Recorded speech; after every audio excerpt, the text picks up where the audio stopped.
Começa agora mais um episódio do Capital Aberto na B3. Eu sou o Alexandre Nobeski e hoje eu recebo aqui no estúdio da B3 o Fernando Salek, CEO da Wilson Sons, e o César Baião, presidente do Conselho de Administração da companhia. Muito obrigado por terem vindo, obrigado pelo tempo e obrigado pela participação aqui no Capital Aberto na B3. Antes da gente começar, quero parabenizar vocês pelo momento, né? Já tinham ações listadas, né, BDRs aqui com a gente na B3 e agora faz essa mudança, né, e passa a negociar ações na B3. Obrigado, Fernando. Obrigado, César. Prazer. A Wilson Sons é uma das empresas mais antigas em atividades no Brasil, fundada há 184 anos em Salvador. Ela é uma operadora integrada de logística portuária e marítima, certo? Eu queria começar já pulando um pouquinho aqui a nossa apresentação, mas eu quero que vocês me expliquem o que significa ser uma operadora integrada de logística num país como o Brasil. Que diferencial é esse? Não, nós, ao longo da nossa história, né, somos uma empresa de 184 anos, atuando no Brasil. Nós temos uma trajetória longa em que a gente foi incorporando ao longo do tempo elementos do segmento do setor logístico e fomos ganhando em diversidade dentro desse universo de serviços. Então a gente começou atendendo navios, fazendo comercialização de carvão, entramos depois agenciamento marítimo, entramos no segmento de rebocadores marítimos e crescemos nesse segmento. Depois, numa nova fase de expansão sob gestão já do César, a gente teve o crescimento para a área de terminais de container. Entramos no segmento de logística terrestre através dos EADs, enfim, fizemos. Então, na realidade, nós temos os estaleiros. Então, a nossa gama, quando você olha para o nosso portfólio, ele é um portfólio raro de se ter e difícil de replicar, né? Enfim, ele pega um range aí dentro do segmento muito grande. É o diferencial da companhia. Ela até praticamente um ecossistema ali, né, de logística, né? Alexandre, eu acho que ao longo dos anos, o interessante disso é que o know-how e o volume de informação que a empresa detém, esse para mim é o grande diferencial. Nós nos especializamos no segmento de tal maneira e conhecimentos todos os pormenores e os in and outs aí do segmento de uma maneira que nos torna um player que tem uma posição que, na minha opinião, diferenciada. É muito legal a história da companhia. Se pensar no Brasil, né, poucas companhias chegam a mais de 100 anos e temos duas aqui hoje na mesa, né? Tanto a B3, que tem uma história centenária, quanto a Wilson Sons.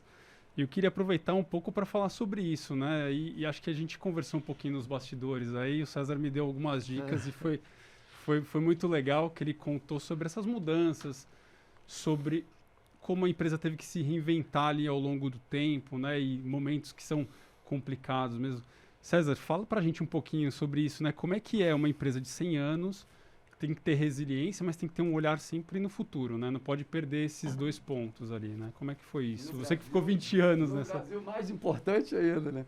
Não, acho que é uma história, além de centenário, é uma história bacana, porque as mudanças, né, da economia e da política fizeram a empresa se adaptar às vezes de forma até radical e dramática, porque até a fase de pré-industrialização do Brasil, o que a Wilson fazia era representar armadores de uma parte mais burocrática no Brasil e também distribuir os produtos ingleses do Brasil.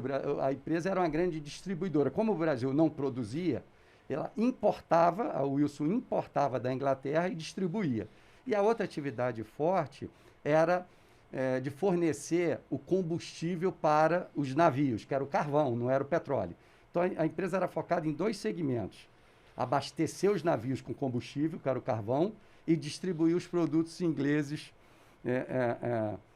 no Brasil, numa fase pré-industrialização brasileira. O que aconteceu ao mesmo tempo ali entre as guerras e tudo, começou o petróleo a ser o novo combustível para movimentar o mundo, e o Brasil passou por uma fase de forte política econômica de nacionalização dos produtos e não mais importar. Então foi um baque grande, a empresa teve que se reinventar nessa época ali, do Getúlio e tal, com seus dois principais setores de atuação tendo sido praticamente desmontados, né? Não tinha mais produto inglês para distribuir, por lei era impossível, não podia mais importar, tinha que ser fabricado no Brasil, e o combustível dos navios trocou, não era o carvão. Então foi uma fase difícil, a empresa focou mais em atividades portuárias e de agenciamento marítimo.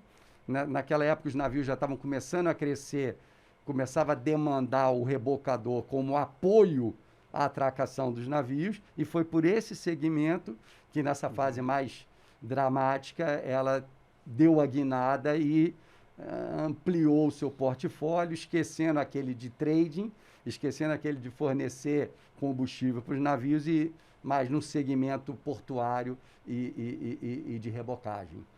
Eu quero aproveitar essa história, Fernando, e fazer uma conexão com o que você falou no discurso ali no toque de campainha sobre transformação, especificamente sobre transformação digital, que é talvez o maior desafio que as empresas têm passado nos últimos tempos, sobretudo em tempos de pandemia, né? Houve uma grande aceleração em relação a isso, né? E aí o César comentou sobre um momento de transformação lá atrás, né? De olhar uma oportunidade e partir para aquilo, né, a partir de uma dificuldade de mercado, né? Como é que você tem tratado hoje dentro da Wilson Sons a transformação digital? Porque é um setor que quem está de fora não imagina que tem tanta tecnologia, que é tão digitalizado, mas que, né, imagina por ser um setor muito mais antigo e que tem uma estrutura mais pesada, às vezes esse universo está mais distante. Conta pra gente um pouco como é essa transformação digital, como ela está acontecendo dentro da companhia, por favor. Maravilha, Alexandre. Não é à toa que a palavra transformação está dentro da frase de propósito da empresa, né? Você vê pela César aqui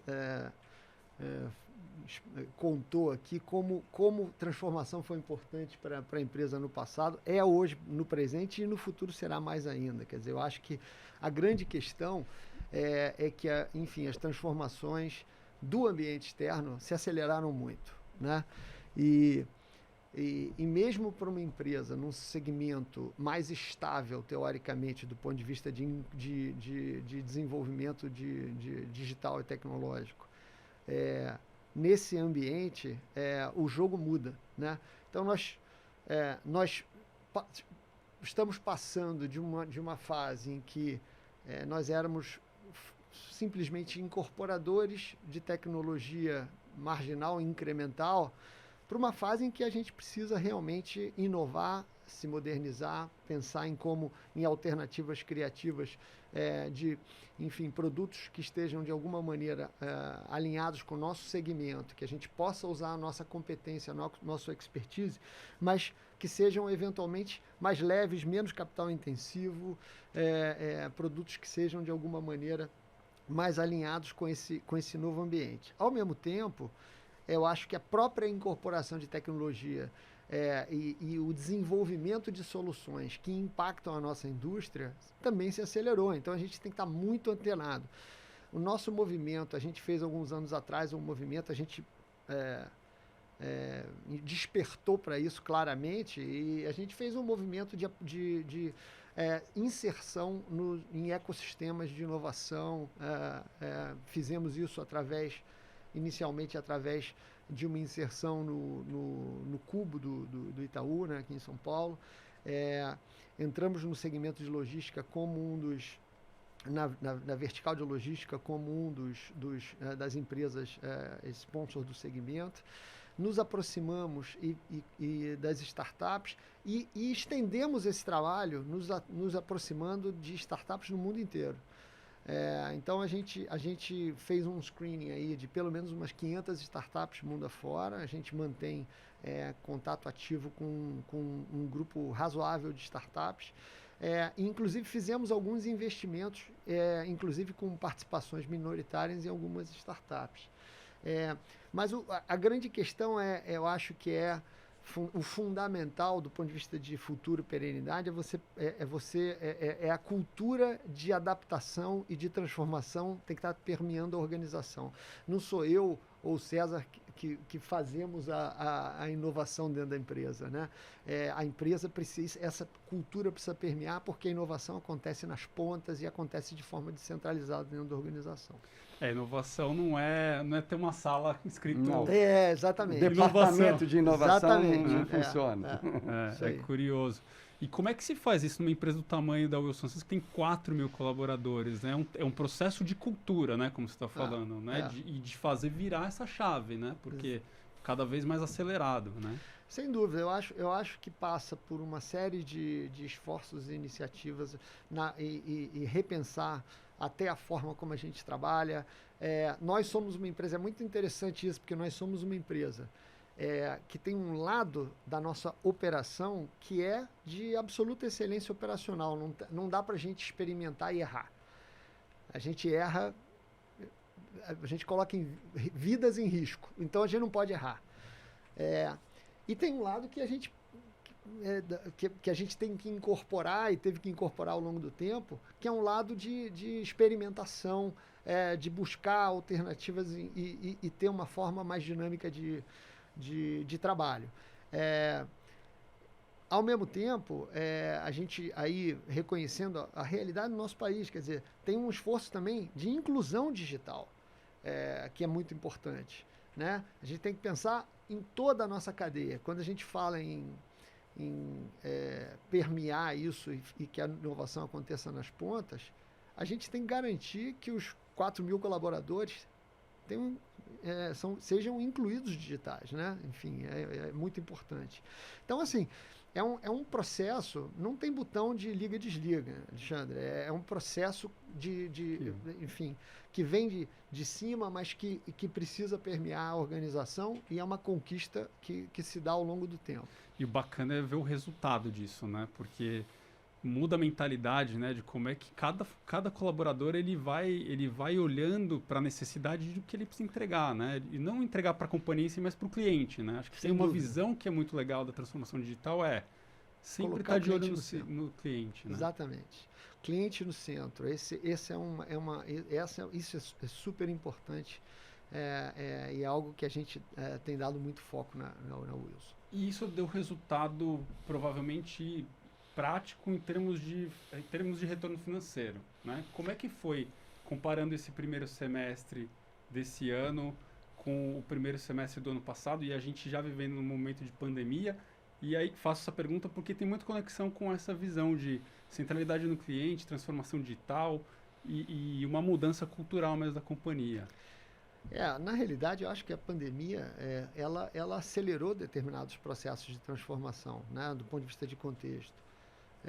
Claramente. Então, eu acho que não só a Wilson, mas de uma maneira geral, as empresas, o esforço de adaptação e o tempo que você tem para se adaptar reduziu, né?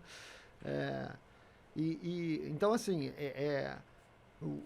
eu olho para a Wilson hoje, olho de uma maneira geral, eu percebo, né, que existe uma fábrica de produção de soluções e ideias que está brotando na organização, que é muito interessante. E, ao mesmo tempo, não é só brotando na organização, é a consciência de que nós, sozinhos, não conseguimos gerar todo o volume de ideias e soluções que vão garantir o sucesso da empresa no futuro. Então, existe um movimento de inserção e de conexão muito bacana acontecendo e que não está na área de inovação só. Você começa a ver isso acontecer na ponta, nos negócios, enfim. Então, eu costumo dizer o seguinte, eu quero ver a maior nuvem de soluções e ideias possível. Enfim, do outro lado da máquina, vão sair poucas ideias que sejam, mas que vão ser testadas. Quanto mais ideias eu tiver numa ponta, melhor vai ser, enfim, o que vai sair na outra ponta depois de passar por todo o processo de priorização, né? Muda bastante, né? Como é que foi para vocês aí essa mudança de mentalidade? Ao mesmo tempo, esse é um ponto importante, porque a inovação e a transformação digital, ela tem que acontecer com o objetivo de geração de valor, né? Enfim, a perenidade da companhia, é valor de uma forma mais ampla, de uma forma mais holística, valor para todo mundo, mas é muito importante que isso se traduza em resultados também. Nós, nesse primeiro semestre do ano, tivemos nos recuperamos bem em relação a 2020, que foi um ano mais difícil por causa da pandemia. Mesmo assim, nós tivemos resultados resilientes em 20, mas em 21 a gente teve um acréscimo de quase 20% de receita e 35% de EBITDA em relação ao mesmo período do ano anterior. Quer dizer, então, é uma recuperação, né, isso começa a permear os números da empresa. Não, mostra a capacidade da empresa de absorver o impacto, né? Ter resiliência e se adaptar, né? É muito legal isso. Isso é muito bacana. Legal. Agora, falando dessa mudança que a gente acompanhou aqui, teve o privilégio de acompanhar hoje aqui na B3, o toque de campainha, com a listagem da Wilson Sons no novo mercado, né? Vocês já tinham ativos, o investidor já podia comprar papéis da Wilson Sons por meio de BDRs, né? Então, era uma empresa brasileira listada ali no exterior, mas ele podia comprar aqui por meio de BDRs. O que significa essa mudança na prática, Fernando? Como é que você vê isso em relação ao impacto para o investidor e como é que isso trará retorno para a companhia aí no médio e no longo prazo? Nós fizemos o nosso IPO em 2007, né? E aí começamos, fomos listados através de BDR. O que aconteceu ao longo dos anos, a gente foi observando que o BDR como instrumento tinha algumas limitações importantes para a gente, de acesso a um universo maior de investidores. A gente não conseguia acessar fundos de pensão, alguns fundos mútuos, a gente tinha empresas que tinham um threshold mínimo de liquidez. A gente acabava ficando fora do radar dessas empresas. O varejo era muito limitado também.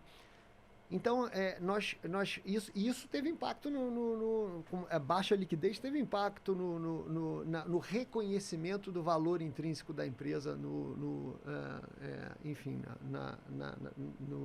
no market cap. E aí a gente começou a perceber, ao perceber isso, a gente começou a pensar o que a gente poderia fazer.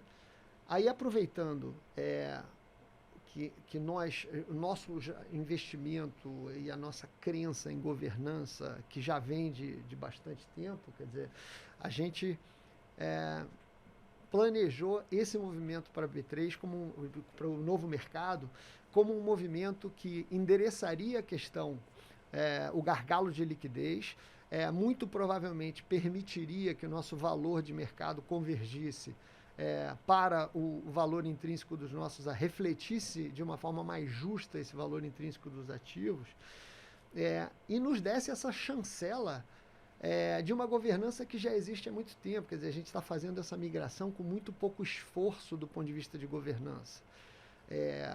Então, assim, ter a chancela do novo mercado, enfim, do segmento mais rigoroso de governança da B3, para a gente uma recompensa pelos esforços que nós desempenhamos ao longo dos anos nisso.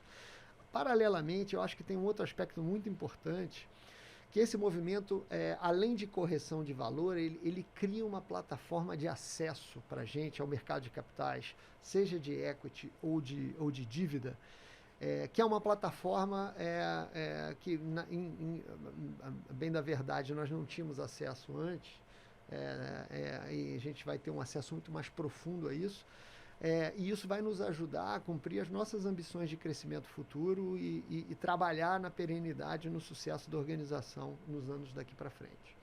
É muito legal, fica bem próximo do investidor também, né? Investidor individual, né? Nossa, muda a relação da empresa também com a sociedade um pouco. Muda, né? muda. Eu acho que a gente ganha, obviamente que a gente ganha visibilidade com isso, mas eu acho que tem assim, nós somos uma empresa brasileira, a gente atua no Brasil há 184 anos. Nada mais justo do que a gente dar acesso para um universo maior de investidores.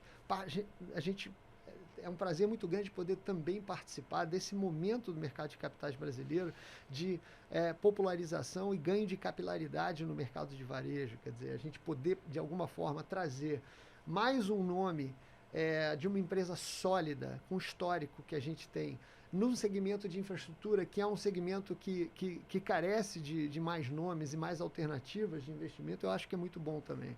Não sei, César, se você tem aí uma... Não, eu concordo 100%. E assim, você está em infraestrutura e no B2B, você fica mais distante do público em geral. Eu acho que passando para o novo mercado, né, você aproxima muito, né, desse investidor pessoa física, do investidor fundo de pensão, que a gente tinha uma distância muito grande. Né? Você está na empresa B2C, no varejo, querendo ou não, né, o consumidor, o investidor, pessoa física, já está no dia a dia dele. Agora, você está no setor de infraestrutura, no B2B, né, bem longe do consumidor, eu acho que esse é um passo importante para essa aproximação, não tenho dúvida. É muito legal. E vocês estão falando de uma coisa que é super importante até para o investidor mesmo ter visibilidade, né? Porque uma coisa é a solidez da empresa, outra coisa é o setor de infraestrutura, né? Acho que é notável os avanços que o país deu nos últimos anos, né? E aí, como é que vocês veem? E acho que é legal aí, o César pode entrar bastante, porque ele tem um histórico muito legal ali, que ele acompanhou muitas mudanças, né? Ele viu leilões dos portos, ele viu mudanças, né, de regras né, regulatórias ali, enfim. Como é que hoje, e a gente sabe ainda que tem muito caminho para percorrer, né? Ainda um gargalo no Brasil é sempre logística, né? A gente sempre fala isso, que tem um gargalo de logística no Brasil. Como é que o setor está?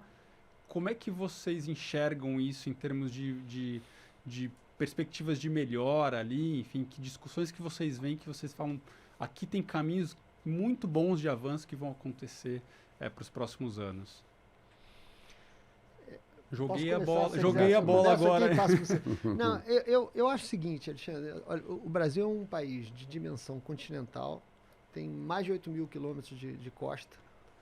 Então, é um país que tem vocação multimodal, tá?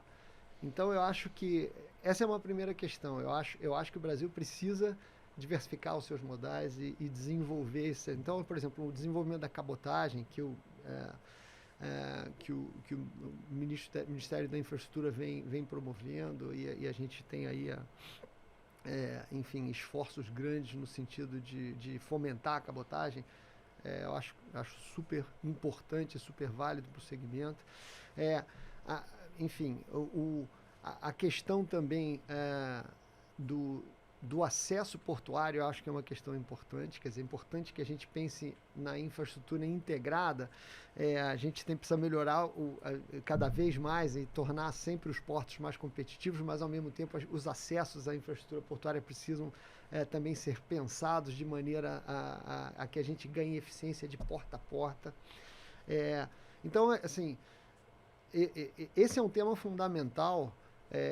E para um país que tem dimensão continental, você precisa ser eficiente nesse movimento logístico para que você seja competitivo. Então, assim, eu acho que nós temos avanços importantes mas temos aí espaço para a gente avançar ainda bastante no segmento. César, não sei o que você...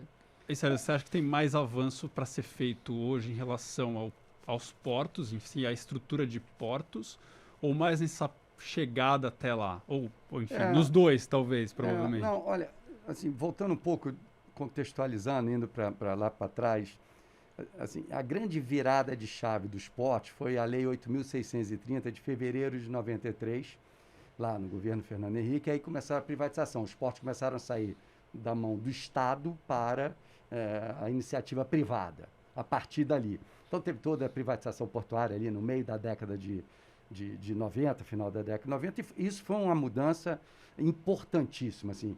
O Estado, o governo federal, não tinha capacidade de investimento e passou para a iniciativa privada, que investiu maciçamente no setor portuário. Agora, uma cadeia logística eficiente, não adianta você colocar um subsetor dessa cadeia muito eficiente, porque é tudo interligado.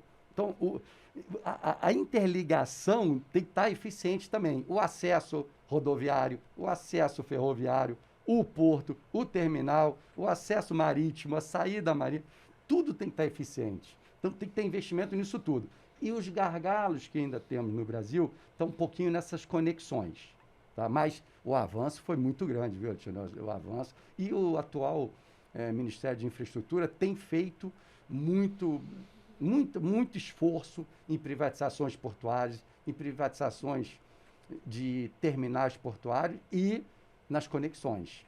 Tanto as conexões rodoviárias como as conexões ferroviárias. Porque se não tiver tudo interligado de maneira eficiente, um subsetor não adianta ser eficiente, porque a cadeia logística como um todo não será, entendeu? Eu vejo a infraestrutura de hoje, o esforço do Ministério da Infraestrutura hoje, válido e de forma muito pragmática tem acontecido. Mas a grande virada de chave do setor portuário foi lá atrás, com a Lei 8.630, em fevereiro de 93.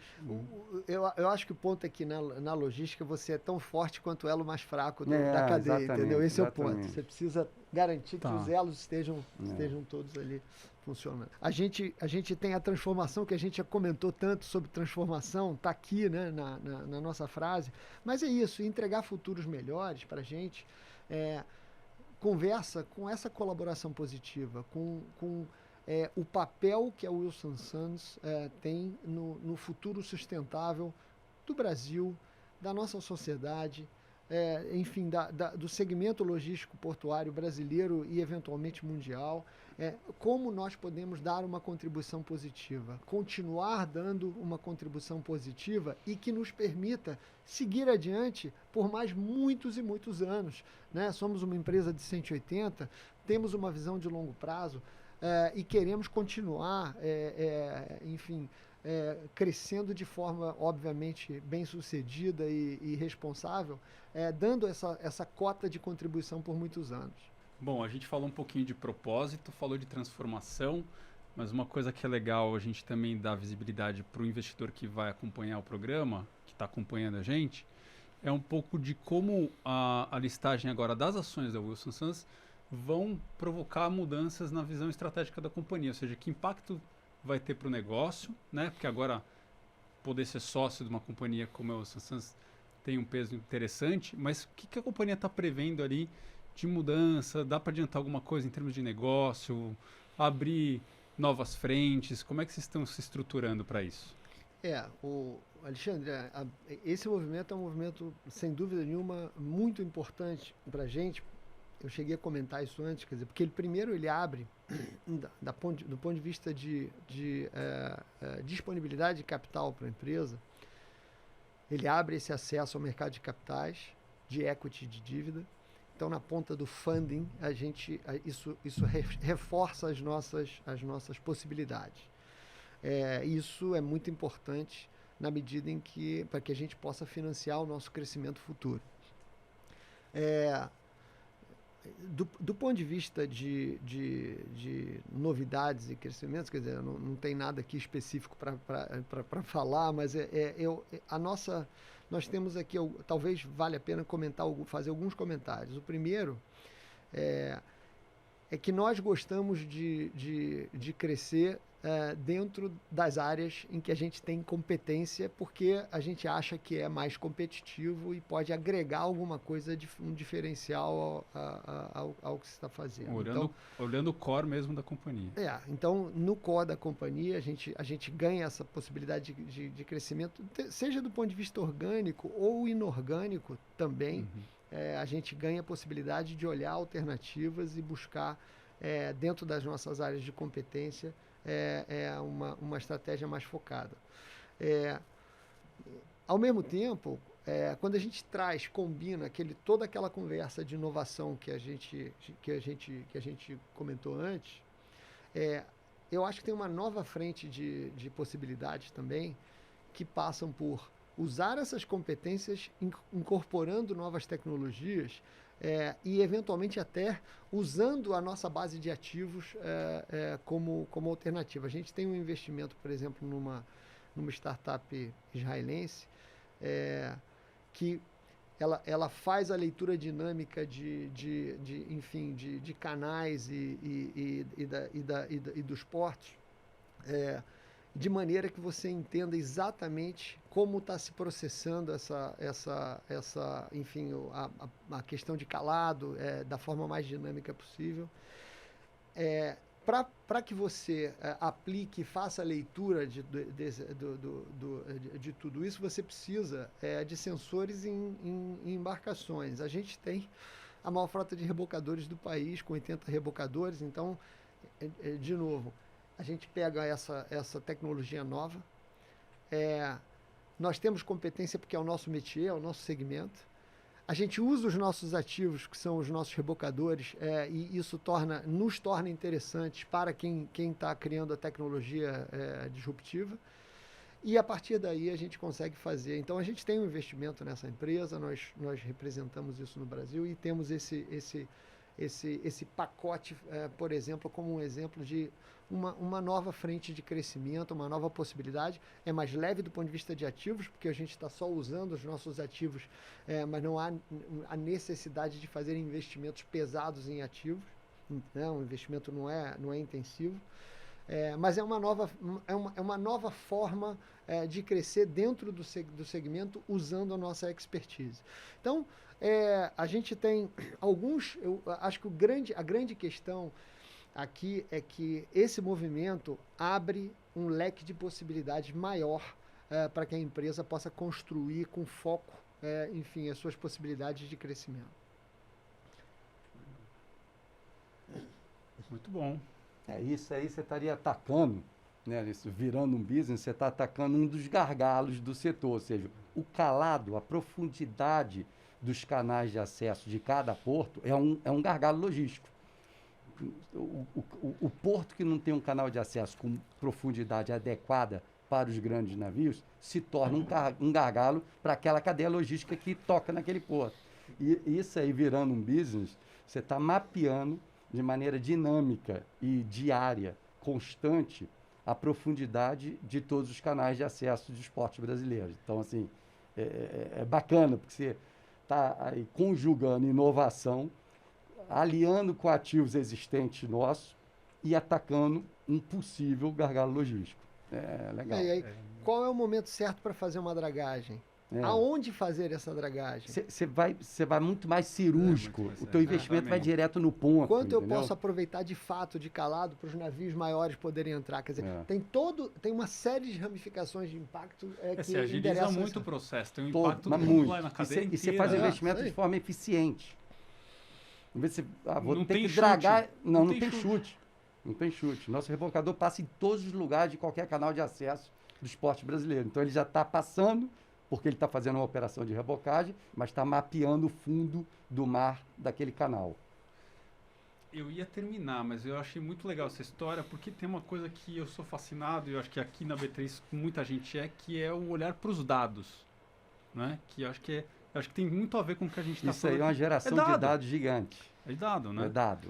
Nós somos geradores de um volume de informação e de dados colossal. Quer dizer, então,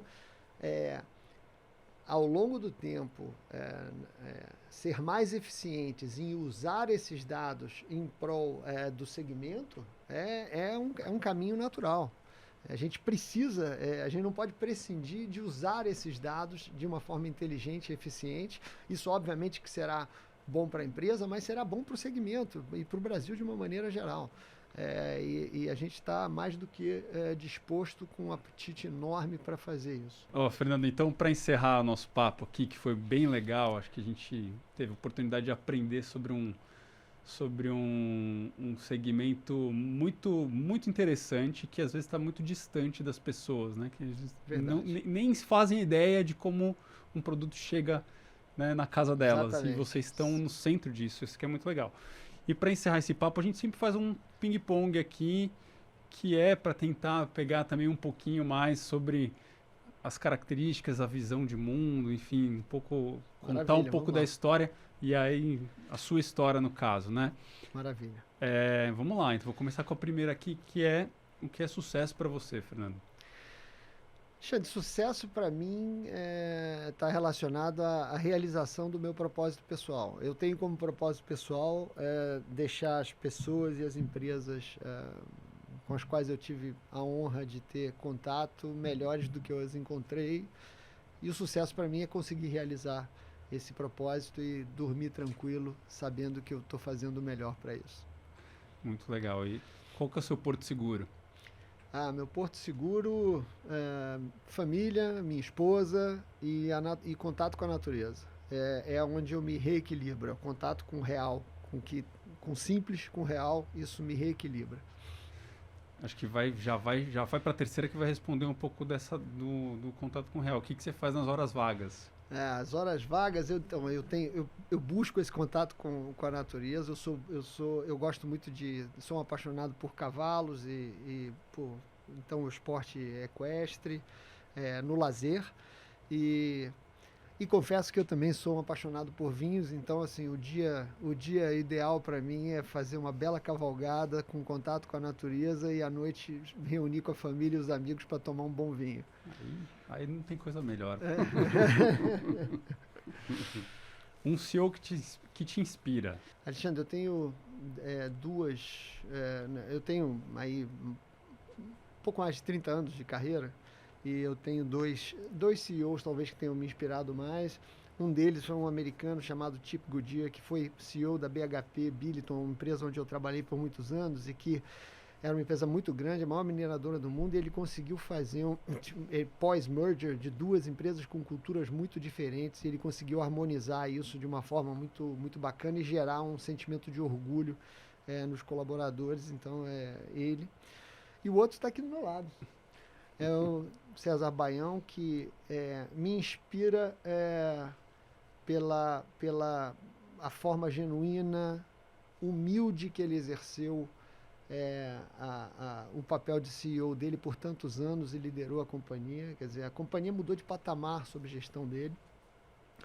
Eu espero, enfim, atender às expectativas em relação aos desafios da empresa e levar a companhia para mais um salto de patamar, mas que eu consiga fazer isso com o mesmo nível de engenhosidade, inteligência e humildade que ele realizou isso ao longo dos anos. Pô, nada melhor do que receber um elogio, né? Assim, obrigado. Ô, Fernando, conta pra gente qual que foi a sua maior realização profissional. Algo que te marcou bastante. Olha, é interessante. Na minha vida profissional, eu participei de grandes projetos. Eu tenho muito orgulho de alguns deles. Eu fiz talvez o maior... coordenei talvez o maior funding de M&A pós-crise de 2008 no mundo, na época que eu trabalhava em Londres. Mas a maior realização não são os projetos, são as equipes que eu pude formar e contribuir para que elas fossem equipes generosas, colaborativas, em ambientes porque eu continuo acreditando com muita força que o que faz a diferença são as pessoas. A tecnologia é muito importante, os processos, isso e aquilo, mas pessoas, são elas que fazem a grande diferença. Então, assim, a minha grande realização é exercer o meu papel de liderança no sentido de criar o ambiente, o terreno fértil para que as pessoas floresçam. Eu acho que essa é a grande questão. Muito bom. Será que você respondeu já algo que te deixa orgulhoso?